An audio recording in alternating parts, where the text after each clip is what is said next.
Assalamualaikum warahmatullahi wabarakatuh. Kawan-kawan dimanapun Anda berada, salam sejahtera dan salam merdeka. Pada kesempatan ini saya kedatangan tamu penting, kawan lama, sahabat lama yang dulu sama-sama di Jogja, sama-sama berjuang. Nah, kebetulan saat ini sedang berada di kota Banjarmasin. Sekitar 15 tahun saya tidak ketemu. Dan pada malam ini, pada kesempatan ini, saya ingin melakukan satu wawancara singkat dengan beliau. Karena beliau ini sebagai seorang direktur pengkajian kebijakan BPIP, Dr. Muhammad Sabri MA. Selamat malam Pak Sabri. Selamat malam. Assalamualaikum. Waalaikumsalam warahmatullahi wabarakatuh. Apa kabar nih? Alhamdulillah baik. Baik. Kapan sampai di Banjarmasin? Kemarin sebenarnya. Jadi saya menikmati inilah malam kedua saya di Banjarmasin. Ya. Sangat eksotik. Acara apa di Banjarmasin ini? Jadi sebenarnya ini ada program kerjasama Badan Pembinaan Ideologi Pancasila dengan Komisi 2 DPR RI tentang sosialisasi pembinaan ideologi Pancasila. Nah, di sini kami bersama dengan Pak Rifki Nizami, Ya, Komisi 2 ya. Komisi 2, dan tadi berlangsung di salah satu hotel di Kota Banjarmasin ini. Ya, sosialisasi Pancasila. Ya. Kenapa Pancasila masih terus disosialisasikan? Bukankah Pancasila sudah menjadi sebuah platform ideologi berpikir masyarakat, masih terus disosialisasikan di tengah ideologi-ideologi yang ada sekarang ini, yang banyak muncul ideologi baru? Gimana Pak Sabri? Ya, makasih Bang Oheb. Memang harapannya seperti itu, tapi kita pernah mengalami patahan sejarah. Ya, segera setelah reformasi ada sebuah peristiwa yang mengejutkan dalam proses ideologisasi di Republik ini, yakni seperti kita ketahui ada TAP MPR nomor 2 tahun 78 tentang pedoman penghayatan dan pengamalan Pancasila itu dicabut oleh MPR. P4 itu dicabut. Padahal P4 itulah yang menjadi basis nilai sosialisasi penataran untuk menanamkan ideologi Pancasila. TAP MPR itu dicabut oleh MPR sendiri. Yang kedua, institusi yang paling bertanggung jawab untuk sosialisasi Pancasila itu BP7 itu juga dibubarkan. Kemudian beberapa saat setelah itu, tahun 2003, terbit Undang-Undang Pendidikan Nasional, dan salah satu standar nasional pendidikan, yakni pendidikan moral Pancasila, itu juga dihapuskan. Gitu. Nah, sejak itulah kita sebagai bangsa sebenarnya mengalami kekosongan kognisi tentang Pancasila. Tidak lagi menjadi ruang-ruang percakapan formal di ruang-ruang pembelajaran, di ruang-ruang publik dan sebagainya, sehingga kita mengalami kekosongan. Hampir 10 tahun setelah itu, dan belakangan hanya pecahan-pecahannya pada PPKN, pendidikan kewarganegaraan, ya, Pancasila kewarganegaraan, Pancasila hanya sebagian kecil dari isu kewarganegaraan dan seterusnya. Itu sebabnya pada 2018 Pak Jokowi itu mendirikan satu lembaga yang disebut BPIP, Badan Pembinaan Ideologi Pancasila, karena kekhawatiran itu tadi. Maka berdirilah BPIP sebagai badan yang berdasarkan Perpres 7 tahun 2018 oleh Pak Jokowi itu. Oke. Sebagai Direktur Pengkajian Kebijakan BPIP, saya ingin melihat bagaimana Pancasila saat ini berhadapan dengan ideologi-ideologi yang muncul, katakanlah yang lebih aktual dan menjadi perbincangan masih hangat, aktual dalam konteks keterkaitan soal khilafah. Ya.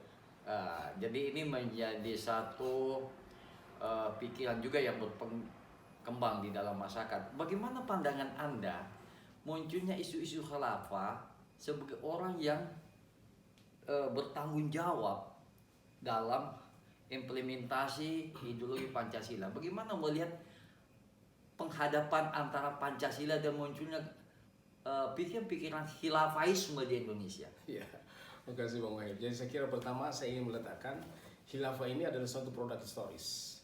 Dia hadir pasca kenabian, dan karena itu dalam studi-studi Islam dia disebut sebagai non syar'i. Karena dia non syar'i, dia adalah suatu yang lahir secara ijtihadi, persoalan nalar intelektual orang-orang belakangan Muslim. Karena ijtihadi, dia berpotensi benar, tapi juga berpotensi keliru. Itu sebabnya sebenarnya khilafah yang tumbuh pada masa Islam awal, apa itu khilafah Abbasiyah, Al-Muawiyah, dan Fatimiyah dan sebagainya, itu adalah merupakan satu bentuk eksperimentasi kekuasaan politik dalam Islam.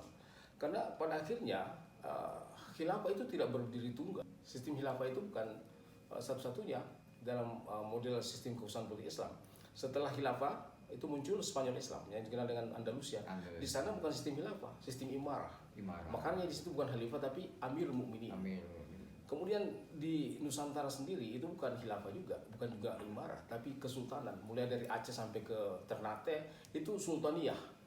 Kemudian di sejumlah negara Muslim seperti misalnya Pakistan itu Republik Islam Pakistan. Bahkan Iran juga mempunyai bentuk kekuasaan politik yang kembar.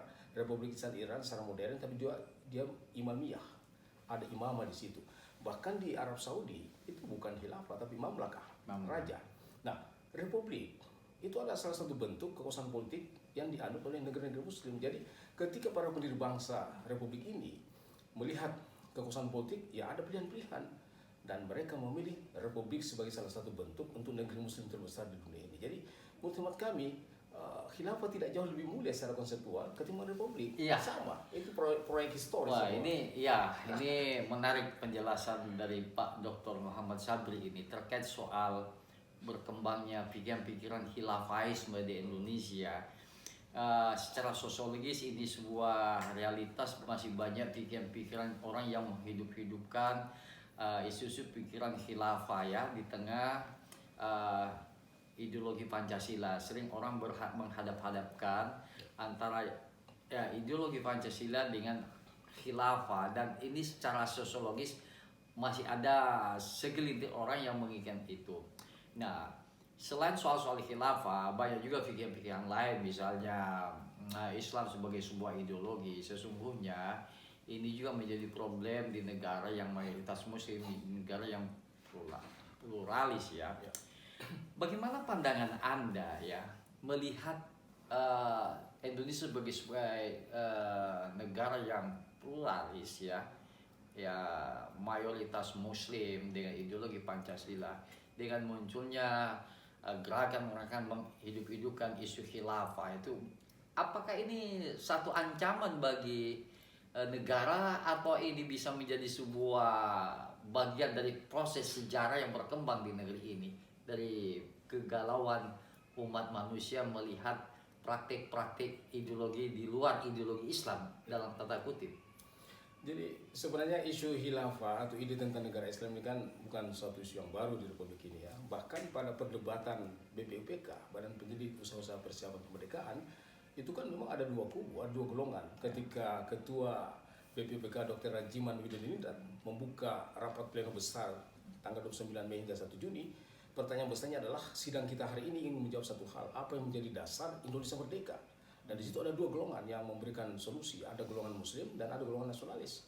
Golongan Muslim misalnya Abikus Sojokrosioso, Kiai Wahid Hashim, Kiai Agus Salim, Kiai Harun Zakir, itu menyodorkan Islam sebagai dasar negara Indonesia merdeka. Sementara kelompok-kelompok nasional seperti Hatta, Supomo, Yamin, Amar Ramis, Soekarno menyodorkan ide kebangsaan. Nah, inilah yang merupakan satu kompromi-kompromi bagi saya. Saya melihat bahwa ide tentang negara Islam itu sejak awal Republik ini cikal bakal. Nah, Pancasila ini adalah merupakan kompromi. Pancasila sebagai basis filosofi atau filosofi segronslah maupun Weltanschauung itu, menurut kami adalah kompromi dari sebuah negeri Muslim terbesar di dunia ini dengan memasukkan ide-ide tentang sosialisme di sila kelima dan ide tentang individualisme tentang sila kedua, tapi ada ide satu, kata Bung Karno, yang kita sebut ideologi par excellence, karena ada sila ketuhanan yang Maha Esa. Dan itu merupakan sebuah kompromi bahwa ini negara Indonesia yang merdeka ini atau yang akan dimerdekakan ini bukan negara Islam, bukan negara agama, tapi negara yang sangat religius. Ini dua hal yang berbeda antara negara agama dengan negara yang religius. Nah, Indonesia ini negeri yang sangat religius dan representasi itu diwakili oleh sila ketuhanan yang Maha Esa. Pak Dr. Sabri, apa catatan Anda yang ingin sampaikan melalui channel ini sebagai satu pesan moral Pancasila bagi bangsa, khusus bagi generasi muda di tengah situasi perpolitikan ekonomi bangsa ini yang kita saksikan setiap hari ini ada konflik-konflik. Apa yang ingin sampaikan pada kesempatan ini? Saya ingin mengenang pernyataan Bung Hatta, Bang. Hatta pernah mengandaikan bahwa ada keunikan Indonesia. Ketika orang menyebut kata Indonesia, kata Hatta, ada dua hal yang muncul dalam asosiasi pikiran kita. Pertama, kata Hatta, Indonesia adalah negeri yang sangat luas secara teritorial yang terbentang dari ufuk timur ke ufuk barat. Yang kedua, kata Hatta, Indonesia adalah negeri yang mempunyai tingkat kepelbagaian, tingkat kemajuan yang sangat tinggi sekali. Karena itu, kata Hatta, siapapun yang akan mengelola Indonesia, dia diberi tuntutan, ada dua persyarat moral yang harus dia miliki. Pertama, dia dituntut mempunyai wawasan luas, seluas bentangan teritori Indonesia. Tidak boleh berpikir eksklusif. Sementara yang kedua, dituntut juga memiliki kekayaan rohani tentang kemajemukan, tentang kepelbagaian. Karena itu, pikiran-pikiran apapun yang kita akan persembahkan di republik yang majemuk ini, apakah itu pikiran politik, ekonomi, sosial, budaya, bahkan pikiran keagamaan, mesti mempertimbangkan aspek kebinekaan. Kata Hatta, kapan sebuah gagasan tapi mengabaikan kebinekaan, maka gagasan-gagasan itu hadir untuk kemudian ditakdirkan gagal. Jadi pesan kami, republik ini kekuatannya justru ada pada kepelbagaian, kebinekaan. Makanya secara simbolik, Bang, Garuda Pancasila itu ada Bhinneka Tunggal Ika. Tapi saya ingin menerjemahkan satu hal ketika hari ini orang menerjemahkan Bhinneka Tunggal Ika itu adalah berbeda-beda tapi tetap satu jua. Saya ingin memberikan makna secara politikal bahwa Bhinneka Tunggal Ika adalah betapa indahnya persatuan karena kita sudah terlanjur ditakdirkan berbeda. Oke, terima kasih perbincangan yang singkat, yang menarik sekali, yang mendalam dari seorang Direktur Pengkajian Kebijakan BPIP, Dr. Muhammad Sabri MA, dan memberikan insight, satu pandangan pemikiran bagaimana Indonesia ke depan, bagaimana Indonesia menjadi satu rumah besar yang dihuni oleh berbagai macam suku bangsa dan agama dalam naungan ideologi Pancasila.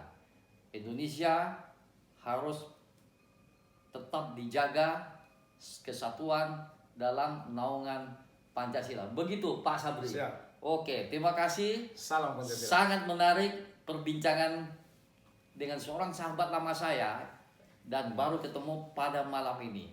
Terima kasih Pak Sabri. Terima kasih. Salam Pancasila. Wassalamualaikum warahmatullahi wabarakatuh. Waalaikumsalam.